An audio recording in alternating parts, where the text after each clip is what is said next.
بچوں کی ذرا سی تکلیف ہم برداشت نہیں کر سکتے. تو جب وہی ہمارے ماں باپ جب بوڑھے ہو گئے تو ہم اپنا بچپن یاد کریں کہ جب ہم چھوٹے تھے ہمارے ماں باپ نے ہم پر محبت لٹائی تھی. آج وہ بوڑھے ہو گئے ہیں اور اللہ تعالیٰ قرآن میں کہتا ہے جس کو ہم عمر دراز بنا دیتے ہیں، بوڑھا بنا دیتے ہیں، وَمَن نُعَمِّرْهُ نُنَكِّسُهُ فِي الْخَلْقِ، اسے الٹا کر دیتے ہیں. بچپن کی ضد اور بچپن کی شرارت اور بچپن کا لڑکپن بڑھاپے میں لوٹ جاتا ہے. تو بوڑھے ماں باپ کی بہت ساری ضد کو نظر انداز کر دیا کرو میرے بھائی. ابھی ایک دن میری 2 سال کی بچی ہے، میری گھر پہ کھیل رہی تھی، کھیلتے کھیلتے سیڑھی کے پاس پہنچی، گرنے لگی. میری بیوی کی نظر پڑی، بیوی نے ہاتھ پکڑا اس کا. اب ہاتھ کو زور سے پکڑ کے کھینچا تاکہ بچی گر نہ پائے، اور وہ ہاتھ زور سے کھینچنے میں بیٹی کا میرے جو ہاتھ وہ اتر گیا. بچوں کا ہاتھ کمزور ہوتا ہے، ہاتھ اس کا اکھڑ گیا.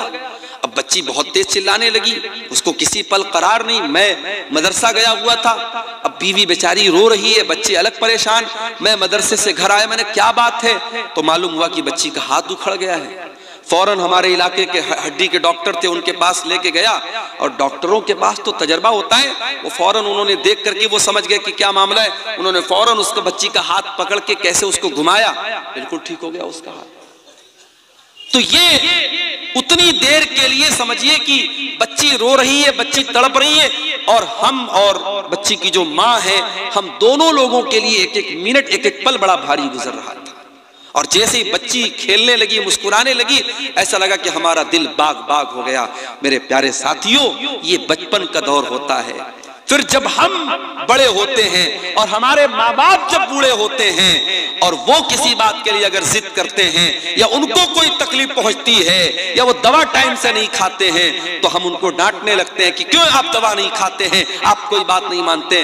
میرے بھائیوں، ہم اپنے بچپن کو یاد کریں. ہماری بہت ساری نادانیوں کو ہمارے ماں باپ معاف کر دیتے تھے. آج بوڑھے ہو گئے ہیں، آج ان سے بہت ساری غلطیاں ہو سکتی ہیں، چڑچڑاپن آ سکتا ہے، ضد ہو سکتی ہے. ان کی ضد کو نظر انداز کر دینا. قرآن کہتا ہے وَقُلْ لَهُمَا قَوْلًا كَرِيمًا، اپنے ماں باپ سے تو ادب سے بات کرنا، سمان سے بات کرنا، رسپیکٹ کے ساتھ بات کرنا. جو بوڑھے ماں باپ تجھے مل جائیں تو ان سے بڑے ادب کے ساتھ بات کرنا. وَاخْفِضْ لَهُمَا جَنَاحَ الذُّلِّ مِنَ الرَّحْمَةِ وَقُلْ رَبِّ ارْحَمْهُمَا كَمَا رَبَّيَانِي صَغِيرًا. اور اے انسان، تو جتنا بڑا بن جائے، علاقے کا MLA بن جائے، MP بن جائے، کروڑ پتی بن جائے، ارب پتی بن جائے، جب اپنی ماں کے پاس بیٹھا کر، جب اپنے باپ کے پاس بیٹھا کر تو اپنے آپ کو ڈاؤن ٹو ارتھ کر لیا کر، اپنے آپ کو جھکا لیا کر، اپنے آپ کو نرم کر لیا کر. اپنے آپ کو کبھی اپنی ماں سے اونچا بننے کی کوشش نہ کرنا، اپنے باپ سے اونچا بننے کی کوشش نہ کرنا.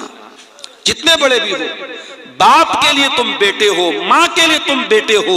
اپنے ماں باپ کے لیے اپنے آپ کو جھکا کر کے رکھنا، اپنے آپ کو بچھا کر کے رکھنا. اور اللہ نے ایک دعا سکھائی میرے بھائیوں، اس دعا کو یاد کر لو. جب دعا کے لیے ہاتھ اٹھایا کرو، اپنے ماں باپ کے لیے یہ دعا ضرور کیا کرو. رب ارحمہما کما ربیانی صغیرا، اے پروردگار میرے ماں باپ پر رحم فرما جس طریقے سے انہوں نے بچپن میں مجھ کو پالا ہے. یعنی ہماری یہ اوقات نہیں ہے، ہماری یہ حیثیت نہیں ہے، ہمارے بس کی یہ بات نہیں ہے کہ ہم اپنے ماں باپ کا بدلہ اتار سکیں، ان کے احسانات کو اتار سکیں. ہم اللہ کے حوالے کر رہے ہیں کہ اے اللہ تو ہمارے ماں باپ کا احسان تو اتار دینا، تو ان پر رحم کر دینا. حضرت عمر نے ایک آدمی کو دیکھا تھا، اپنی ماں کو اپنے کندھے پر بٹھا کے خانہ کعبہ کا طواف کرا رہا تھا. اپنی بوڑھی ماں کو اپنے کندھے پر بٹھا کر خانہ کعبہ کا طواف کرا رہا تھا. اور جب طواف کرا لیتا ہے کہتا ہے کہ اے امیر المومنین، اے حضرت عمر، آج ایسا لگتا ہے کہ میں نے اپنی ماں کا حق ادا کر دیا ہے، میں نے ماں کے دودھ کا قرضہ اتار دیا ہے، میں نے ماں کے احسانات کا بدلہ اتار دیا ہے، میں نے اپنے کندھے پر بیٹھ کر کے اپنی ماں کو طواف کرایا ہے. حضرت عمر نے کہا ارے تو ماں کا احسان اتارنے کی بات کرتا کہتا ہے ابھی تو تیری ماں نے تجھ کو جنم دیتے وقت جو تیری ماں کے منہ سے جو تکلیف کی آواز آئی تھی، جو درد کی آواز آئی تھی، ابھی تو تو نے اس درد کی آواز کا بھی حق ادا نہیں کیا ہے۔ ماں نے جنم دیتے وقت جو تکلیف اٹھائی تھی، ابھی تو نے اس آواز کا بھی حق ادا نہیں کیا ہے۔ اپنے ماں باپ کا قرضہ ہم کبھی نہیں اتار سکتے میرے بھائی، اس لیے اللہ کہہ رہا ہے کہ ماں باپ کے ساتھ بھلائی کرو، ان کو کوئی تکلیف مت پہنچاؤ اور ان کے لیے دعا کرو۔ اچھا، اب یہاں پر ایک سوال، میں اپنی ماں کی بڑی خدمت کرتا ہوں، میں اپنے باپ کی بڑی سیوا کرتا ہوں، پھر بھی میری ماں مجھ سے خوش نہیں ہے، پھر بھی میرا باپ مجھ سے خوش نہیں ہے، میرے دل میں ماں باپ کے لیے کوئی برائی نہیں ہے، میں اپنی طرف سے بہتر کرتا ہوں، مگر میرے ماں باپ مجھ سے ناراض رہتے ہیں۔ اللہ کہتا ہے ربکم اعلم بما فی نفوسکم ان تکونوا صالحین فانہ کان للأوابین غفورا۔ تمہارا پروردگار تمہارے دل کے حالات کو بھی جانتا ہے، تمہارے دل کے اندر کیا ہے، دنیا کو پتا ہو یا نہ پتا ہو، اللہ کو تو سب پتا ہے۔ اگر واقعی میں تمہارے دل میں کوئی چور نہیں ہے اور دل میں تمہارے ماتا پتا کا سمان ہے، ماں باپ کی عزت کرتے ہو، ماں باپ کا حق ادا کرتے ہو، اور پھر بھی ماں باپ کو تم سے شکایت ہے، تو کوئی مسئلہ نہیں، اللہ معاف کرے گا، کیونکہ تمہارے دل کے حالات کو اللہ جانتا ہے۔ تو یہ دوسری نصیحت ہے میرے بھائی۔ تیسری نصیحت وَآتِ ذَا الْقُرْبَى حَقَّهُ وَالْمِسْكِينَ وَابْنَ السَّبِيلِ، اور اپنے رشتہ دار کو بھی اس کا حق دو، اور غریبوں کو بھی ان کا حق دو، اور مسافروں کو بھی ان کا حق دو۔ ماں باپ کے بعد اللہ تعالیٰ نے رشتہ دار کا ذکر کیا ہے۔ آپ ارریا کے ہیں، اگر آپ کے رشتہ دار پورنیا میں ہیں، آپ کے رشتہ دار کٹیہار میں ہیں، آپ کے رشتہ دار بنگال میں ہیں، تو آپ کو پتا ہونا چاہیے ہمارے رشتہ دار کون کون ہیں۔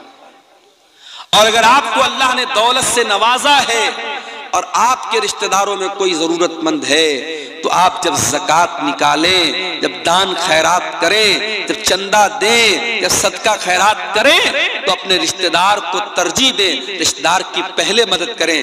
رشتہ دار کی جب آپ مدد کریں گے تو آپ کو ڈبل ثواب ملے گا، رشتہ داری کا بھی ثواب ملے گا اور صدقہ دینے کا بھی ثواب ملے گا۔ آج بڑے افسوس کی بات ہے، ایک انسان مدرسے میں بڑھ چڑھ کر کے حصہ لیتا ہے، مسجد بنوانے میں بڑھ چڑھ کر کے حصہ لیتا ہے، اور اس کا اپنا سگا بھائی بیچارہ پریشان حال ہے، دانے دانے کا محتاج ہے، اس کے بچے بھوکے رہتے ہیں، اس کے پاس ڈھنگ کا مکان بھی نہیں ہے۔ میرے پیارے ساتھیوں، یہ انسانیت نہیں ہے، یہ اسلام نہیں ہے، یہ شریعت نہیں ہے کہ آپ پیٹ بھر کے کھانا کھا لیں۔